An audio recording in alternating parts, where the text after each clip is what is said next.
believe that President Trump committed a terrible crime that never actually occurred and which the supposed victim denies ever happened. I'd like to briefly speak about the core mistruth at the heart of the Democrats' impeachment drive. They claim the president tried to get the Ukrainians to, quote, manufacture dirt against his political rivals. This is supported by precisely zero evidence. Once again, the Democrats simply made it up. But let's consider the broader question about why President Trump may have wanted answers to questions about Ukraine meddling in 2016. The Democrats downplay, ignore, or outright deny the many indications that Ukrainians actually did meddle in the election.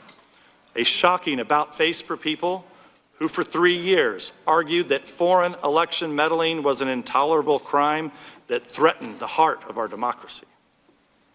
While the brazen suddenness of this U-turn is jarring, this denial is a necessary part of their argument. After all, if there actually were indications of Ukraine election meddling, and if foreign election meddling is a dire threat, then President Trump would have a perfectly good reason for wanting to find out what happened. And since the meddling was aimed against his campaign, he'd have good reason for sending his personal attorney to make inquiries about it. What's strange is that some of the witnesses at these hearings and previous depositions who express alarm about these inquiries were remarkably uninformed about these indications of Ukrainian election meddling and why the president may have been concerned by them. For example, I noted previously, Alexander Chalupa, a former staffer for the Democratic National Committee, admitted to Politico that she worked with officials at the Ukrainian embassy in Washington, D.C. to dig up dirt on the Trump campaign, which she passed on to the DNC and the Hillary Clinton campaign. Chalupa revealed that Ukrainian embassy officials themselves were also working directly with reporters to trade information and leads about the Trump campaign. Ambassador Kent, you didn't seem to be too concerned about it in the last round of questioning, so I'll just skip you because we know that wasn't a concern. But Ambassador Taylor, you testified to this committee that you only recently became aware of reports of this cooperation between Ukrainian embassy officials and Chalupa to undermine the Trump campaign. From your last deposition, is that correct? Mr. Nunes, it is correct that I had not known about this before. I'm just going over your last deposition. That's exactly right. Ambassador. Yep. The Politico article cites 3 named Ukrainian officials asserting that the Ukrainian embassy supported the Hillary Clinton campaign. It quotes Ukrainian parliamentarian Andrei Artemenko saying, quote, "It was clear they were supporting Hillary Clinton's candidacy. They did everything from organizing meetings with the Clinton team to publicly supporting her to criticizing Trump. I think that they simply didn't meet with the Trump campaign because they thought Hillary would win," unquote. Ambassador Taylor, you testified you were unfamiliar with that statement. Is that correct? That's correct. You also said you were unaware that then Ukrainian ambassador to the U.S., Valerie Chalet, wrote an op-ed in The Hill during the 2016 presidential campaign criticizing then candidate Trump. Is that correct? That is correct. You said you did not know that Sergei Lyshenko, then a Ukrainian parliamentarian, had admitted that part of his motivation in spreading information about the so-called Black Ledger, a disputed document purporting to reveal corruption by a former Trump campaign official, was to undermine the Trump's candidacy. This was in your deposition. Is that still correct? That is still correct, sir. Thank you, Mr. Taylor. Fusion GPS contractor Nellie Orr testified to Congress that Lyshenko was a source for Fusion GPS's operation to dirty up the Trump campaign, including the compilation of the Steele dossier on behalf of the DNC and the Clinton campaign. You testified you were unaware that Lyshenko served as a source for that project. Ambassador Taylor, is this still correct? It is, sir.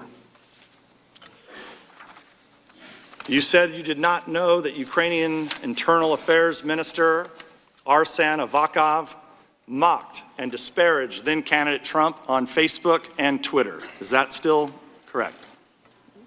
That is correct.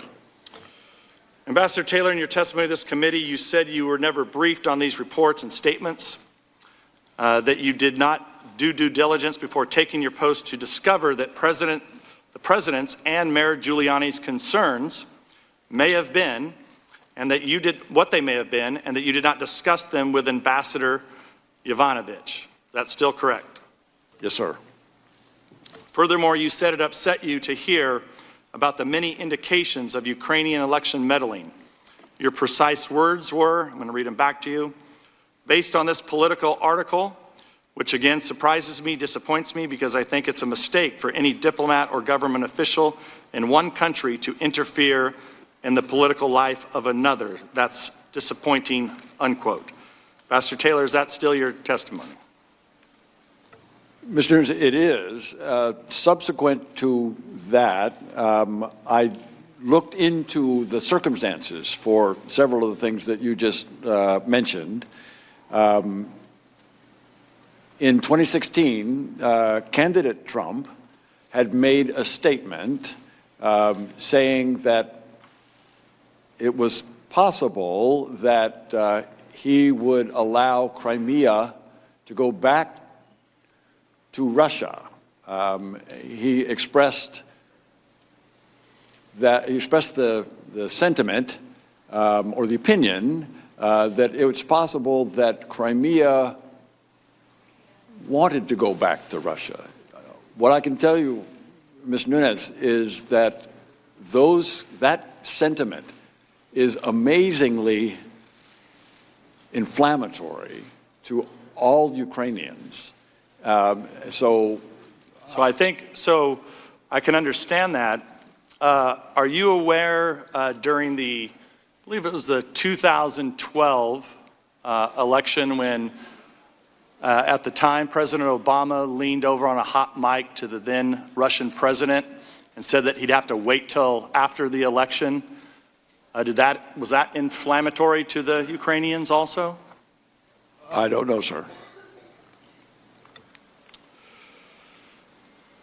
I just want to be clear that some government officials opposed President Trump's approach to Ukraine, but many had no idea what concerned him. In this case, it was numerous indications of Ukrainian interference in the 2016 election to oppose his campaign and support Hillary Clinton.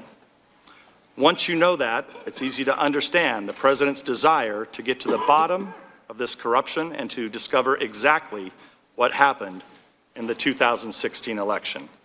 And with that, I'll turn to Mr. Castor.